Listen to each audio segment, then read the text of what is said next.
Bonjour à tous, aujourd'hui on se retrouve pour une vidéo un peu spéciale. Comme vous avez pu le voir, je vais vous expliquer comment réaliser correctement un chien tête en bas.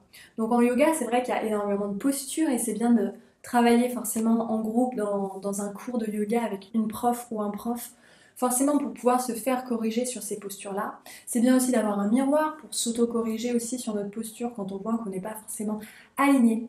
Mais forcément, quand on propose des vidéos sur YouTube, on n'est pas forcément là pour pouvoir vous corriger, c'est pas possible. Du coup, je voulais vraiment vous montrer, vous donner les outils pour que vous puissiez comprendre mieux, en faisant une vidéo spéciale, comment est-ce qu'il faut réaliser un chien tête en bas pour pas se faire mal, pour pas créer des compensations inutiles et au final faire mal la posture. Donc, je vous explique, le chien tête en bas, ça va être super bien pour travailler toute la stabilité au niveau de la ceinture scapulaire, donc c'est-à-dire l'ensemble de vos épaules, clavicules, sternum et les omoplates qui vont rouler aussi sur le grille costal, et vous avez plein de muscles autour de ces articulations-là pour les stabiliser.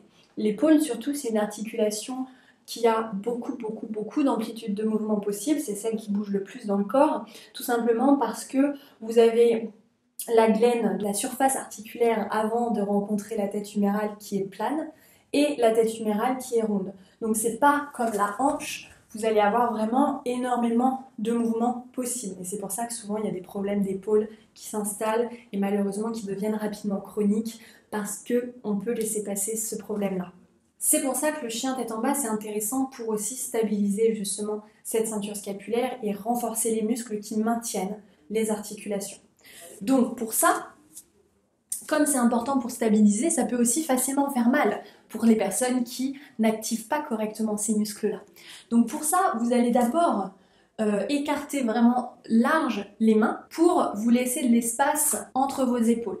C'est-à-dire que si vous avez les deux mains trop rapprochées, vous allez avoir les épaules qui n'ont pas d'espace pour bouger et vous allez recruter beaucoup trop les muscles de tout le bras. Donc vous allez voir, tester un. Vous faites un chien tête en bas, les mains presque jointes, et un chien tête en bas, les bras éloignés. C'est beaucoup plus agréable, c'est beaucoup plus stable forcément sur vos bras.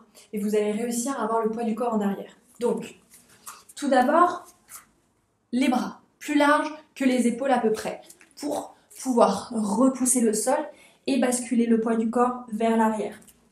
Encore une fois, vous pouvez le tester, vous avez les deux mains qui se touchent pratiquement, vous basculez vers l'arrière, tout de suite ça crée des tensions au niveau des épaules.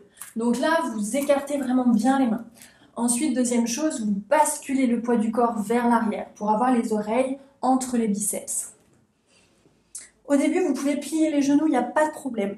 Le but dans le chien tête en bas, c'est pas d'avoir les genoux tendus, c'est pas de vraiment travailler la chaîne postérieure, c'est d'avoir la colonne vertébrale la plus droite possible, surtout au niveau des lombaires, ne pas arrondir le dos.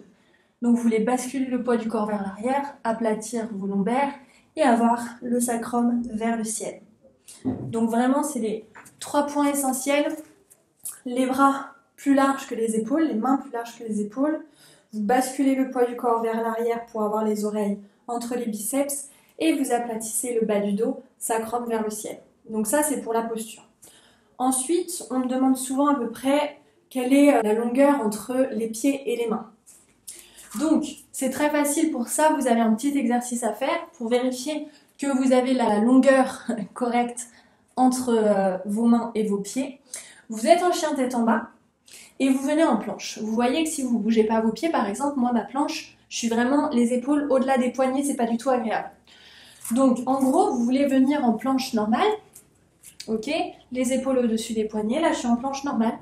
Si je pousse mes fesses vers le ciel, talons vers le sol, là, je suis en chien tête en bas correct. C'est-à-dire que j'ai une bonne distance entre mes mains et mes pieds. En gros, minimum une distance de la planche au chien tête en bas, sans bouger ni vos mains ni vos pieds. Mais je trouve personnellement que quand je suis dans cette posture-là, dans cette longueur-là, pour moi c'est un peu trop fort au niveau des poignets. Donc ça serait peut-être le chien tête en bas idéal, mais moi ça me fait un peu mal au poignet. Donc, quand je suis en planche et que je reviens en chien tête en bas, et ben j'avance à peu près d'un pied, de la largeur d'un pied, vous voyez, de là à là.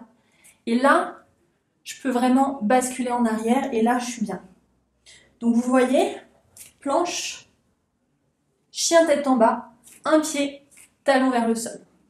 Et là, je suis parfaitement bien, je me sens bien, je sens que j'arrive à repousser le sol et à basculer mon poids du corps vers l'arrière pour ne pas avoir toutes les tensions dans les poignets. Donc voilà comment bien réaliser un chien tête en bas.